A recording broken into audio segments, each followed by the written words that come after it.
India TV YouTube channel को subscribe करें और बेल आइकन दबाएं। और प्रधानमंत्री नरेंद्र मोदी का वो वीडियो अब सामने आ चुका है जिसकी तस्वीरों ने कल रात से ही सोशल मीडिया पर धूम मचा रखी है।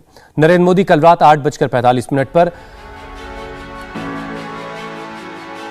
अचानक सेंट्रल विस्टा की साइट पर पहुंचे और संसद भवन के नए जो कंस्ट्रक्शन हो रहा है उसका जायजा लिया। मोदी करीब 1 घंटे तक सेंट्रल विस्टा की साइट पर रुके, मैप को देखा, पूरे प्रोजेक्ट के डेवलपमेंट को समझा, इंजीनियर्स से लेकर मजदूरों सबसे बात की।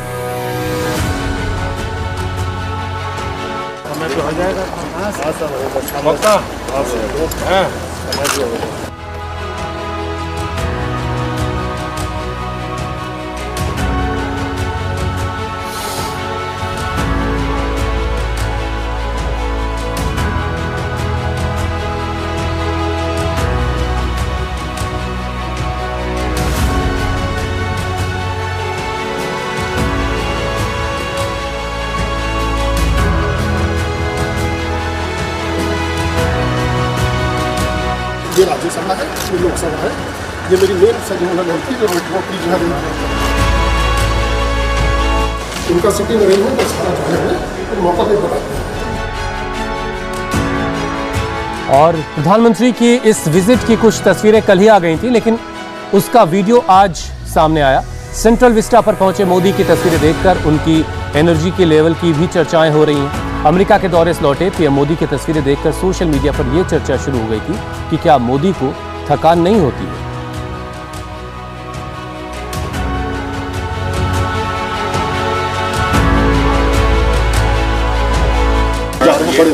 ओरिजिनल राज्यसभा का यहीं ओरिजिनल राज्यसभा में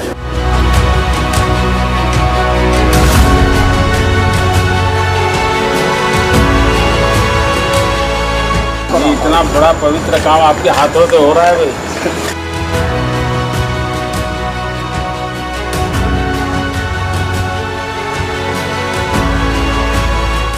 कितना समय हो गया है? लगभग कंप्लीट कर गया। गाड़ी समय पे चल रही है आप लोगों की? फुल।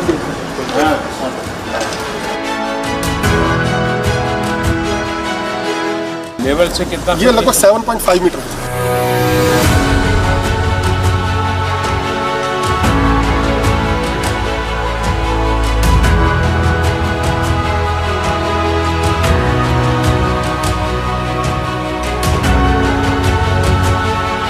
देखते रहिए क्या क्या कर रहे हो।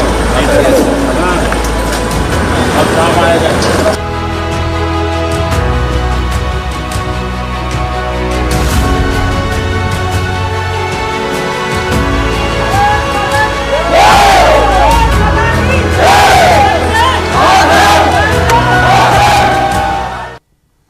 और प्रधानमंत्री मोदी अक्सर अपने काम से और अपने अंदाज से लोगों को चौंका देते हैं। कल रात भी उन्होंने कुछ ऐसा ही किया। न तो अपने स्टाफ को पहले से कोई खबर दी और न ही सुरक्षा में तैनात दस्ते को पता था कि प्रधानमंत्री कहां जाने वाले हैं। मोदी सबको हैरानी में डालते हुए अचानक से सेंट्रल विस्टा की कंस्ट्रक्शन साइट पर पहुंच गए। कंस्ट्रक्शन साइट का दौरा करते वक्त मोदी ने सेफ्टी नॉर्म्स का पूरा ख्याल रखा और बाकायदा हेलमेट पहनकर मुआयना किया।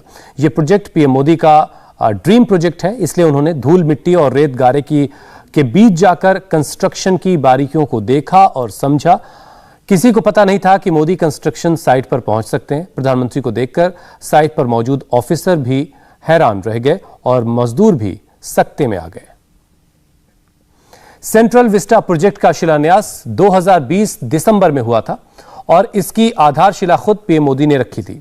कोरोना काल की वजह से काफी काम जारी रखना किसी चैलेंज से कम नहीं था। तमाम मुश्किलों के बावजूद युद्ध स्तर पर काम जारी है और अब भी दिन रात काम चल रहा है। यह पूरा प्रोजेक्ट अगले साल तक तैयार हो जाने की उम्मीद है।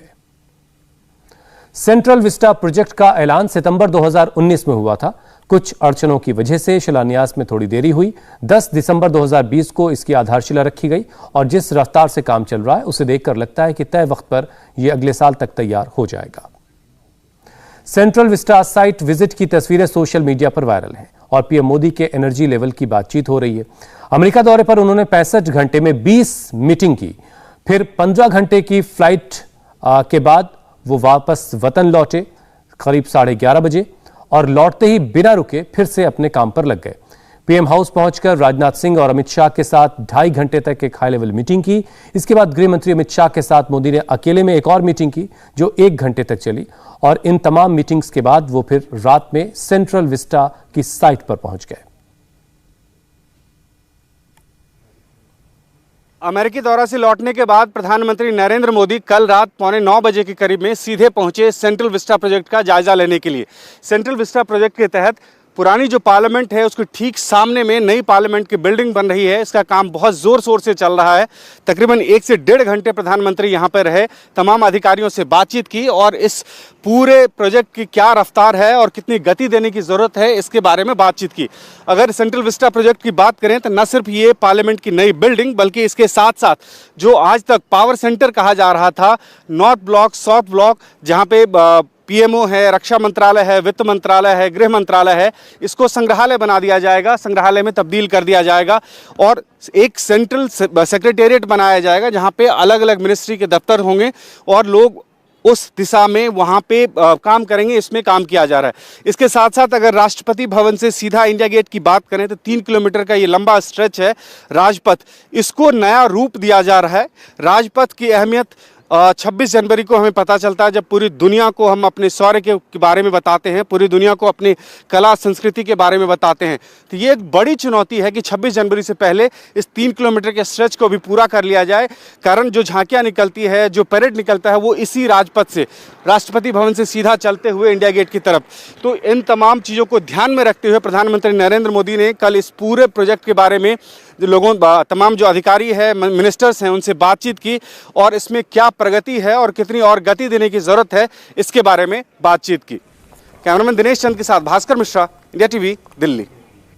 संसद भवन की नई बिल्डिंग की जरूरत इसलिए पड़ी क्योंकि संसद भवन बहुत पुराना हो चुका है और छोटा पड़ रहा है और यहां सुविधाओं को अपग्रेड करने की जरूरत है। पुराना भवन भूकंप रोधी नहीं है जबकि नई संसद जोन 5 के स्तर पर भूकंप रोधी बनाई जा रही है। पुराना भवन गोलाकार का है और नई बिल्डिंग त्रिकोण आकार में बन रही है। पुरानी इमारत की लागत 1927 में 83 लाख रुपए आई थी और नई इमारत की लागत 971 करोड़ है। सेंट्रल विस्टा का एरिया भी 47,500 स्क्वायर फीट के मुकाबले 64,000 स्क्वायर फीट है। अभी 788 सांसद एक साथ इसमें बैठ सकते हैं और अब 1,224 सांसदों के बैठने का इंतजाम होगा। लोकसभा में 543 के बजाय 876 मेंबर बैठ पाएंगे। राज्यसभा में भी 245 के मुकाबले 384 सांसदों के बैठने का इंतजाम किया जाएगा। संसद भवन में डिजिटल सुविधा देने में अभी काफी मुश्किल आती है। नई बिल्डिंग में आसानी होगी। अभी लाइब्रेरी मूल इमारत में नहीं है लेकिन नई बिल्डिंग में लाइब्रेरी का भी इंतजाम है। 3 कमेटी रूम के मुकाबले 6 कमेटी रूम बन रहे हैं। संविधान कक्ष अब बड़ा और आकर्षक होगा। नई इमारत में बेसमेंट भी होगा जबकि मौजूदा बिल्डिंग में बेसमेंट नहीं है। और यहां वक्त एक ब्रेक का है। ब्रेक के बाद रामलीला को लेकर अभी अभी योगी सरकार ने एक बड़ा फैसला लिया है। क्या है वो फैसला? पूरी खबर एक ब्रेक के बाद। नमस्ते, मैं हूं मीनाक्षी जोशी। वीडियो और खबरों से अपडेट रहने के लिए India TV YouTube channel subscribe करें, बेल आइकन दबाना ना भूलें। जुड़े रहें इंडिया टीवी के साथ।